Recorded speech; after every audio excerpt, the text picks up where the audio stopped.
follow, hey? Namaskar.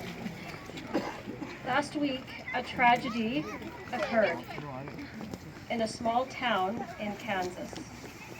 A man, fueled by hate, took the life of Mr. Srinivas Kuchibotla and left Alok Madasani and another brave bystander, Ian Gurlo, injured. Like you, I am shocked and deeply saddened by the tragic news.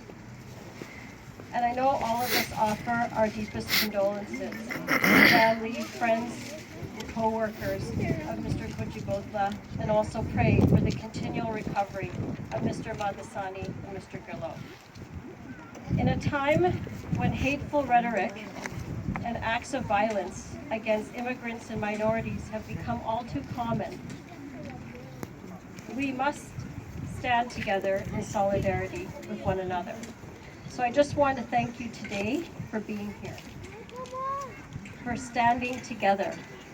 I would like you to look at your neighbor and look around each other and see who's here, and just give each other a hand of applause, just to say this is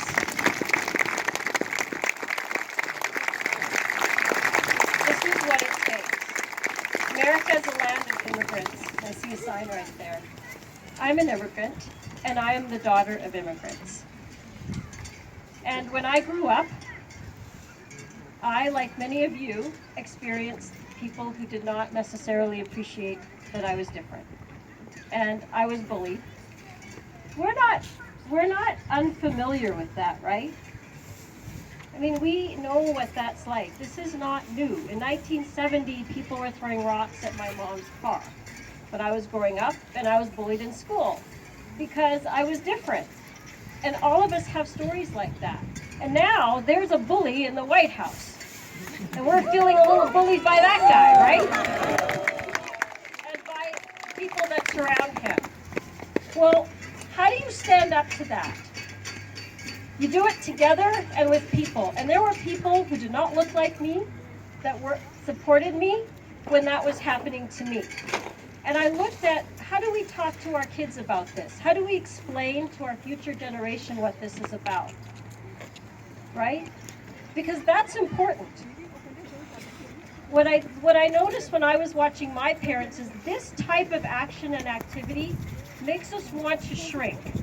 It makes us want to hide in our own communities and not reach out to others. But what my parents did is they expanded into the community.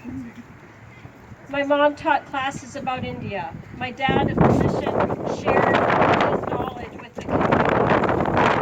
We became part of the community and talked to our neighbors and shared our culture and our fears and our concerns and our understanding and all of that with other people around us.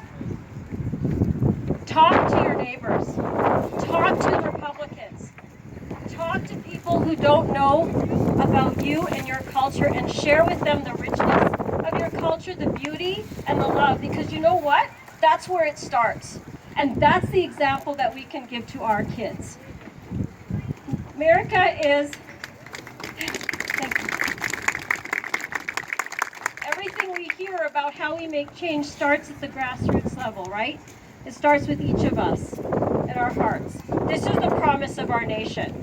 Here in the United States, we can live side by side with those who may not share the same country of origin or religion, but who believes that everyone deserves the opportunity for life, liberty, and the pursuit of happiness. And this is a promise that is worth holding on to.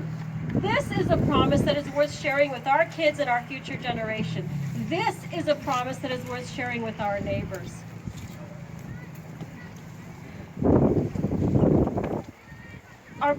This is a quote from John F. Kennedy that I often use. Our most basic common link is that we all inhabit this planet. We all breathe the same air, we all cherish our children's future, and we are all mortal. Bhagwan se pratna hai ki Srinivas ki atma ko shanti mile.